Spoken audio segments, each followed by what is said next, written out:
Hello, everyone. This is Joseph Pasek of BarnBurner.ca. Our twice daily Fired Up show is available on 108 platforms, also on the OSG Sports app and 12-ounce Sports Radio. Welcome to the MMA Ground and Pound show with Giancarlo Aulino of BarnBurner, and we got a very, very special guest, my good friend Mike Goldberg of Bellator. Mike, how you doing?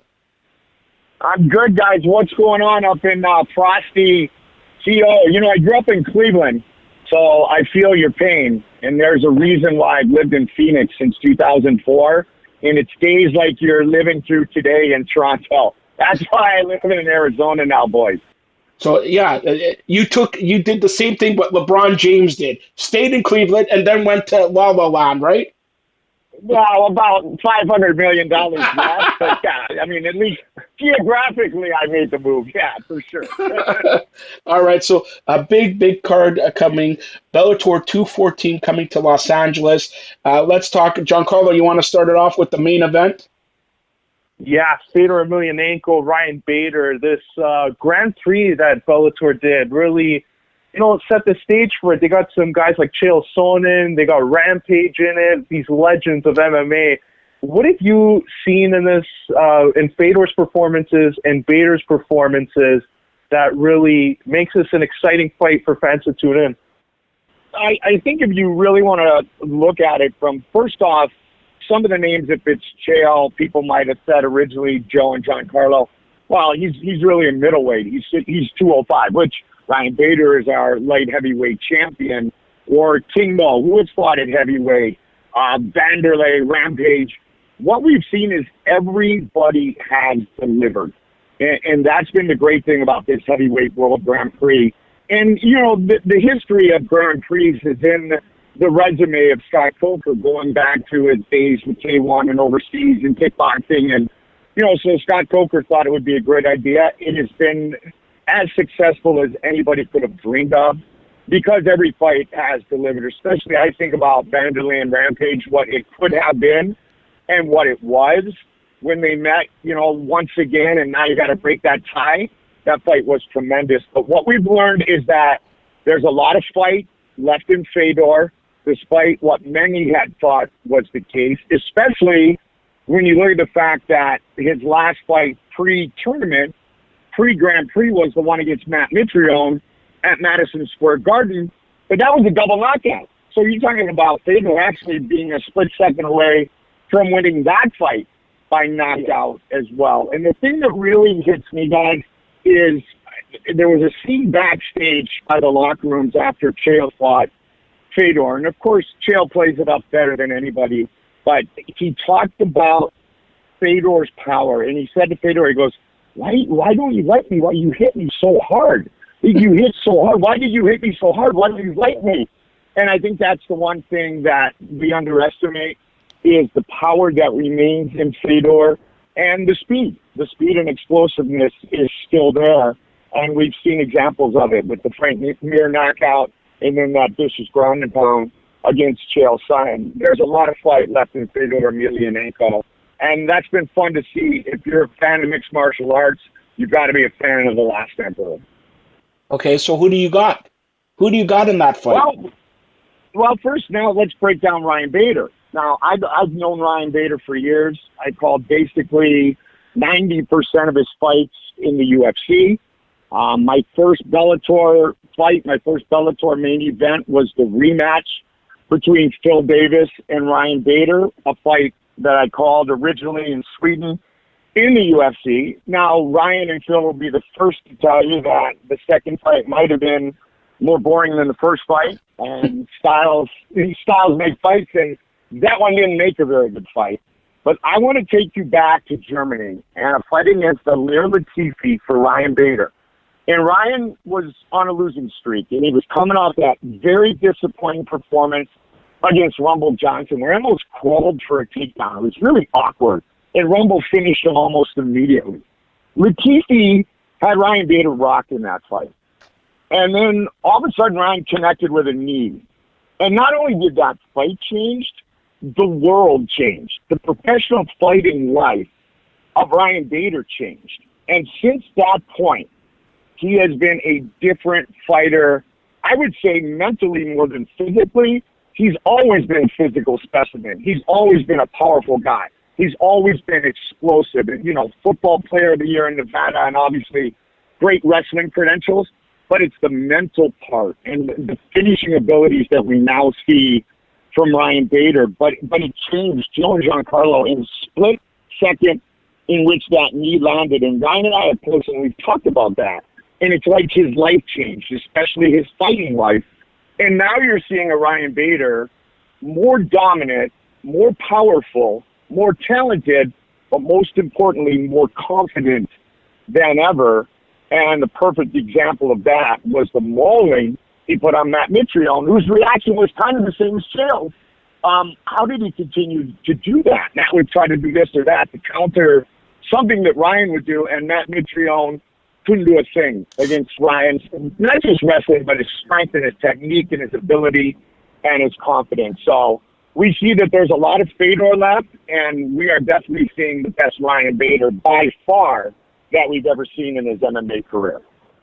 All right. So, Giancarlo, who do you have? Let's see if it's agreeable with Mike. Yeah, I got Ryan Bader. You guys, I've set the table for you guys. So, Giancarlo, you think going to win? Because I have to interview both guys next week, and I don't want to get punched in the face. So, you guys have a little distance here. So, Giancarlo, I want to hear what you think is going to happen in the fight first. Yeah, I'm going to go with Ryan Bader in this because I saw what he did in his last fight. I saw him, the wrestling takedowns that he did on Mitrione and how he just, swarmed on him. And Mitrione couldn't get up. And then if he did get up, Bader would send it right back down. And then when we're going to Fedor's fight with Chael, even though he won that, he knocked him down a few times. There were some moments that Chael got him down and slammed him once. He had the back control on him. So if Bader's able to use that blueprint from Chael Sonnen, I see him walking out as a champ in Bellator. Well, I go the opposite way. I go with Emelianenko. Mike, you could take heart with this. I think we're both a little bit older than Giancarlo, so I got to go with the old-time veteran here because, like you talked about, Mike, several times, he is back. There's still something left in Fedor, Emelianenko, and I think he proves it here at Bellator 214 on Saturday, January 26th. I think a big, big victory over Bader would solidify him, forget about being a Hall of Famer, would solidify him as probably within the top 3 mixed martial artists. What would you say? Well, here's my thought, is that Fedor can still knock anybody out.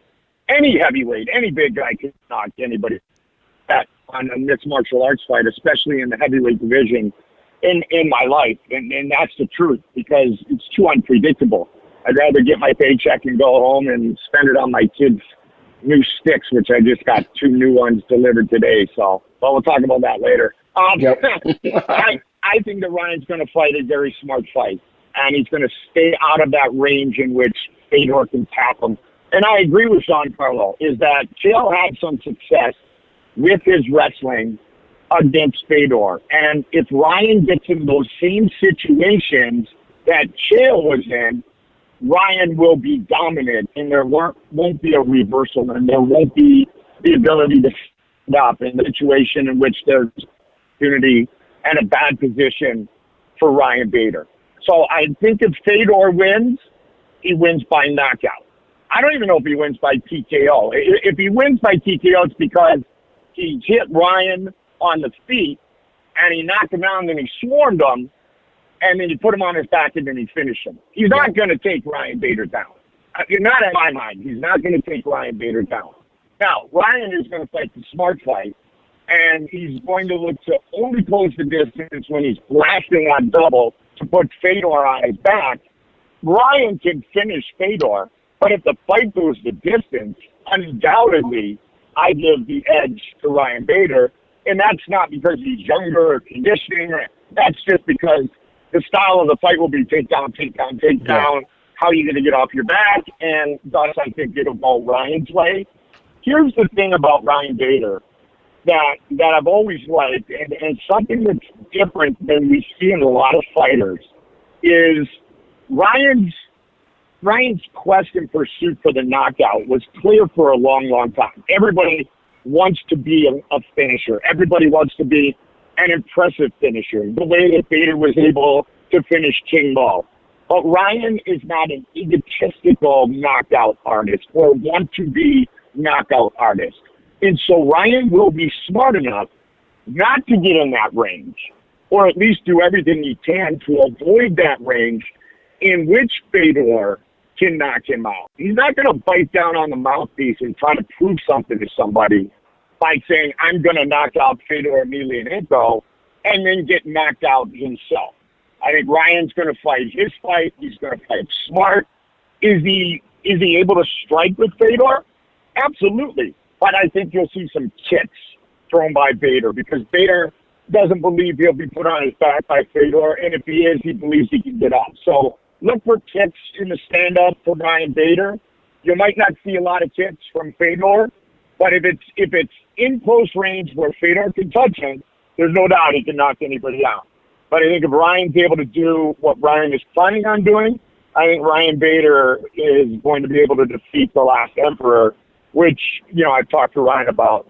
Who would have even thought he'd be fighting Fedor 5 years ago when he was walking out of the octagon, the disappointment of his performance against Rumble Johnson, let alone doing it with the opportunity to become a two-division champion in the Bellator cage. It's a great story, and it's a great guy. All right. Quickly, let's look at some other bouts happening at Bellator 214, January 26th from Los Angeles. Giancarlo, you want to talk about the featherweight bout? Giancarlo was a big proponent of Pico. Yeah, and you were talking about, that loss that Ryan Bader had to Rumble Johnson and how it kind of allowed him to refocus and reassess.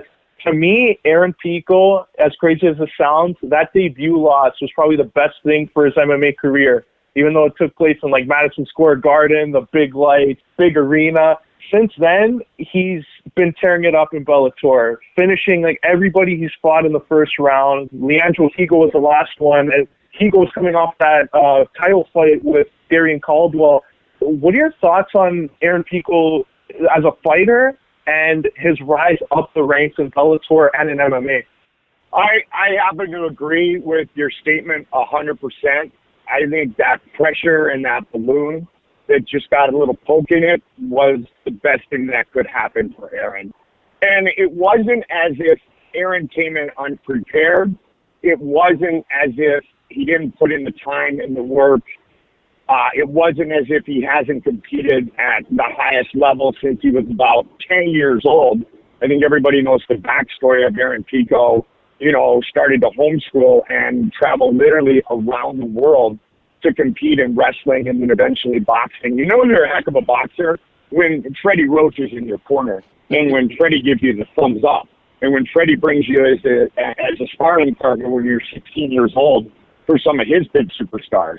Aaron Pico's got it all, and his power is incredible. And everyone will tell me, if it's AJ McKee, if it's anybody, who trains with Aaron Pico, is that he is the hardest worker that any of these MMA fighters have ever seen.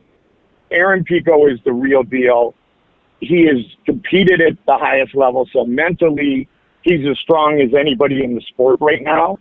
I think that Aaron had a setback that took a lot of pressure off of him, and now he has literally just fought the way everybody has expected him to fight.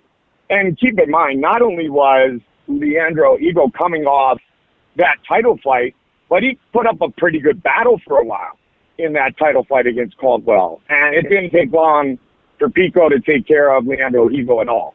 And that's another statement. The body shots that Aaron throws are absolutely vicious. He's wrecked most of his guys with those body shots.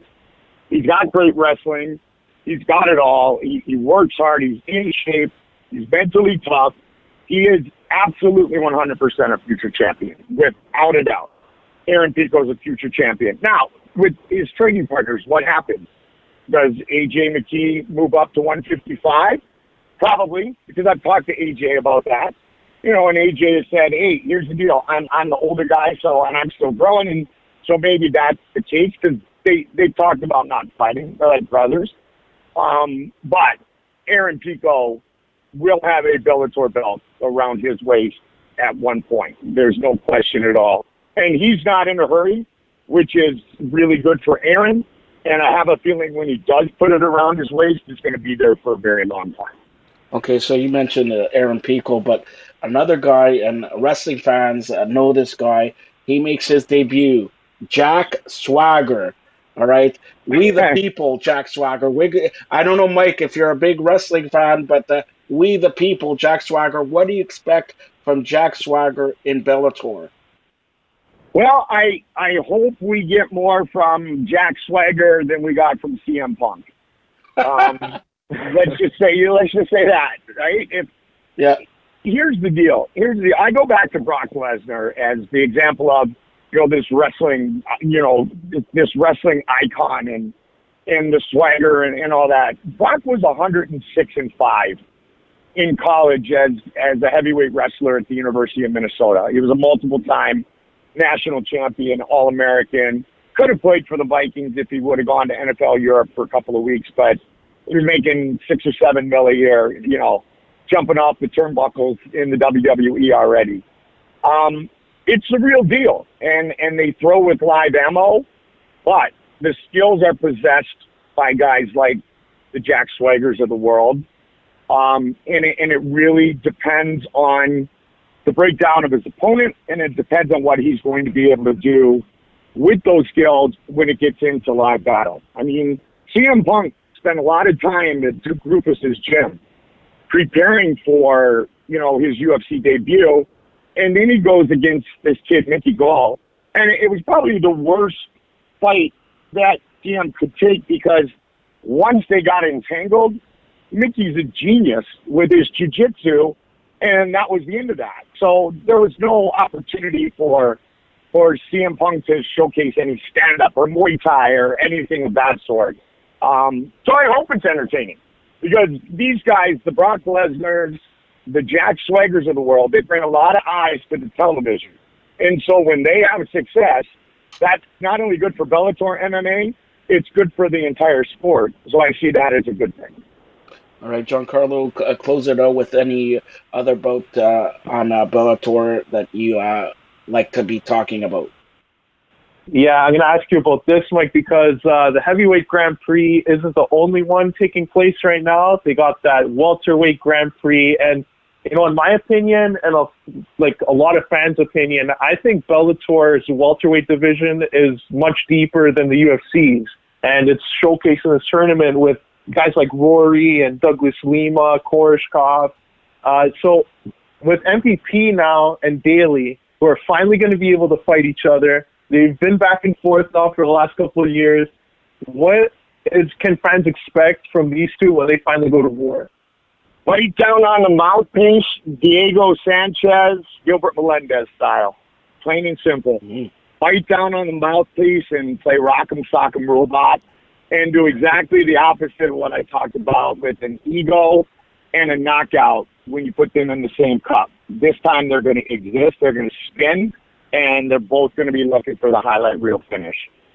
They dislike each other, but they're clones, man. Their personality, their fighting style, their ability to not only knock people out, but to do it viciously. Two Brits going at it. I think it's going to be an absolute tremendous show. I expect both of them to be looking for the finish from the very second that the bell rings. And I can't say John McCarthy starts to fight anymore because he'll be sitting next to me, but I expect him to do exactly what everybody in the world does, and that is put on a heck of a show. And, it's interesting that you bring up the depth at 170 in Bellator because, even during my UFC days when we were sitting, at a bar and, talking MMA, and I was probably watching hockey in the background while everybody else was, not multitasking. I was multitasking, watching my hockey as well. I mean, I had guys talking about breaking down the welterweight division in the UFC and the welterweight division in Bellator. And at that time, there were guys saying, hey, it's right there, if not deeper, much like you guys just talked about. And then you look at a guy like T1, and he's a Scott Coker Strike Force product anyway. So you might as well, put T-Wood on the other side of the ledger when you're talking about a Scott Coker guy. But, yeah, this welterweight tournament is definitely exciting. It's just starting to really get its teeth going. It's starting to bite down. And what Gracie was able to do against Ed Ruth was ultra impressive. I knew it was going to be Jits against an incredible wrestler, but the level in which Gracie was able to showcase that night makes me wonder if Ed Ruth was the dark horse in many's eyes, and now Gracie was able to do what he was able to do against him, does that make him the dark horse? We will find out. Rory's obviously still a factor. The fact that he lost to Gegard Mousasi as far as the welterweight tournament, absolutely nothing. Rory is a gamer. Rory's a stud, and he's at the best point of his career. But I'll tell you what, Douglas Lima wants another shot at Rory MacDonald, and I see Douglas Lima coming out of that side of the bracket. So the fun continues, and I think it's going to be as good as it gets when we see the two Brits go to battle at Mohegan Sun next month for certain. So as we close out this edition of the MMA Ground and Pound show, I got to ask you this. I'll be remiss if I don't ask you. When is Bellator coming to Canada? Dude, as soon as possible. Trust me, as soon as possible. I love it up there. I've spent a ton of time during my days as a hockey broadcaster. I was, with ESPN for a number of years. I did the Red Wings when they won the Cup. I did the first 3 years of the Minnesota Wild. I'm a hockey guy. My ex-wife's Canadian. I got married in British Columbia. My son thinks he's Canadian, and I remind him he was born in Atlanta, and he doesn't care. He's still sports Canada. And here's how bad it was. When Canada lost and the U.S. advanced to play the Swiss in the juniors, Cole still said he's a big fan of Switzerland. And I'm like, dude, you want your college paid for? Do you want exactly cheap that you drive? Like, dude, what is going on right now? So anytime I can get up there, I definitely will. And you know what? It is kind of funny. We just played in a tournament in Vancouver, my son's team, right after Christmas, between Christmas and the New Year. We went 7-0. I had a few coffee crisps, and I got addicted again. And my ketchup chips, of course. But I got a big old box of, you can get coffee crisp on Amazon. And really? So I got a big old box, and I actually have 2 right now in my bucket. One for my son, one for me after hockey practice. Little energy before we go see the Sharks play the Coyotes in Phoenix, Arizona. So, yes, if I can be the one, the force to get Scott Coker to book us up in Canada, I'll remind him every single day. I promise you that. I promise you that. Because I'm still the guy, and I know you guys, Giancarlo, know this. I'm still the guy who will always say that it was your nation. It was the Canadian fans that kept the sport of MMA alive when the sport was banned from cable and all those potential pay-per-view buys in the United States of America. It was the Canadian fans that were supportive enough at that time with all the restrictions that kept SEG in business and thus put the UFC and mixed martial arts where it is today. So, old Canada, baby, And I'm always up for a trip up there. My 5 favorite times were when I was with the Wild. We were Calgary, Edmonton, Vancouver, and of course Colorado. And we were playing Calgary, and there's the hour time zone. And so we'd get off the ice in Calgary. We'd go to the bus. We'd go to the plane, and you'd leave Calgary airport at 10:15. You'd be in Vancouver at 10:15. And I would do like the slap shot, get off the bus early. Because you go right through downtown before you go to the Western Bay Show, and I would literally get off the bus and go meet my buddies at the bar and make my way to the Roxy. I guess it's a long answer. I apologize, but I'll be the one to push to get to Canada. I promise you that. And I was telling, as we conclude, Giancarlo earlier on today that there's no more passionate fans in wrestling and in mixed martial arts than Canadian fans. I don't care what you say, New York, LA, Boston, New England, whatever. the most passionate fans for those two sports, for wrestling, MMA, is Canada, and you just basically agreed. There's no. In 2010, the Canadians won the Olympic gold medal on an overtime goal by Sidney Crosby. And that same year, George St. Pierre was named the TSN Male Athlete of the Year. Game, set, match. Exactly what you're talking about right there, bud. That's it. All right. That's Mike Goldberg. Mike, tell everybody how they can get a hold of you social media-wise.